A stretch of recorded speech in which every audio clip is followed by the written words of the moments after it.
Question है, in triangle ABC, M and N are points on the side BC such that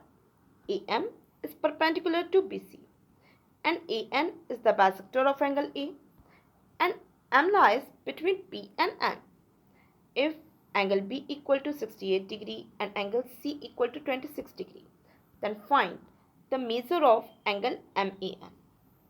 question आपसे कह रहा है कि ट्रायंगल ABC के साइड BC पे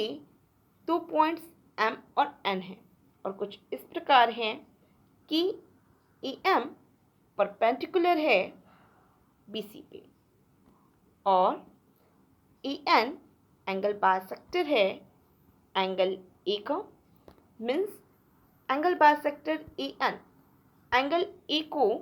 दो इक्वल भाग में बांट देता है, मीन्स एंगल PAN इक्वल कर देता है एंगल NAC के।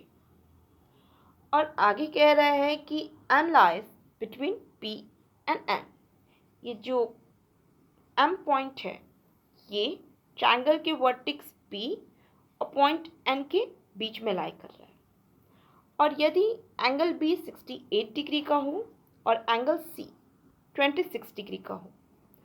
तो बताना है कि एंगल MAN ये एंगल कितने डिग्री का होगा। बहुत इंपॉर्टेंट क्वेश्चन है, आपके CGL के टीयर 2 के एग्ज़ाम में हर साल ऐसे क्वेश्चन आए हैं और सिर्फ टीयर 2 के एग्ज़ाम के लिए इंपॉर्टेंट नहीं है, टीयर 1 के एग्ज़ाम में भी हर साल लगभग ऐसे क्वेश्चन आपसे पूछे जाते हैं।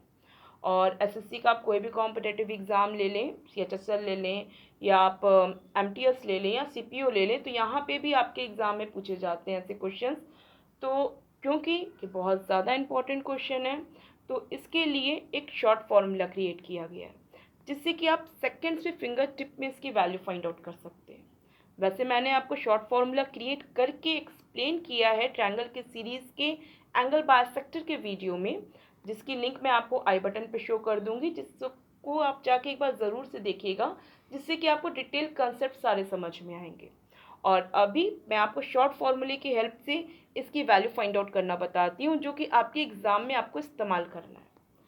तो आपको बस ध्यान ये देना है कि जब भी आपको किसी ट्रायंगल के यहाँ पे परपेंडिकुलर और एंगल बाइसेक्टर के बीच का एंगल फाइंड आउट करना हो तो बस आपको करना क्या है कि आप यहाँ पे परपेंडिकुलर की तरफ ये जो एंगल बन रहा है ये एंगल P,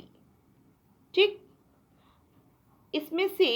ये एंगल बाइसेक्टर की तरफ बनने वाला एंगल C इसे माइनस कर दीजिए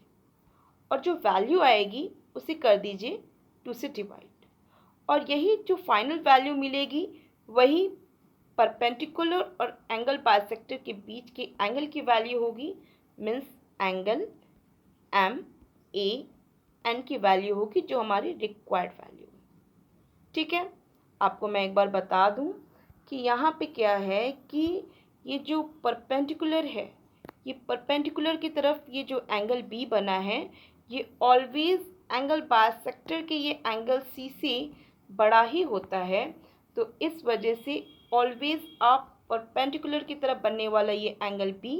में से एंगल बाइसेक्टर की तरफ बनने वाला ये एंगल C को माइनस करेंगे और 2 से डिवाइड कर देंगे और जो फाइनल वैल्यू मिलेगी वही आपको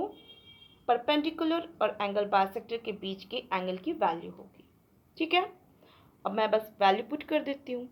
एंगल B की वैल्यू 68 डिग्री और एंगल C की वैल्यू 26 डिग्री और माइनस करेंगे मुझे वैल्यू मिल जाएगी 42 और 42 को 2 से डिवाइड करेंगे तो मुझे मिल जाएगा 21 जो कि आपको यहाँ पे लास्ट ऑप्शन में दिया हुआ है।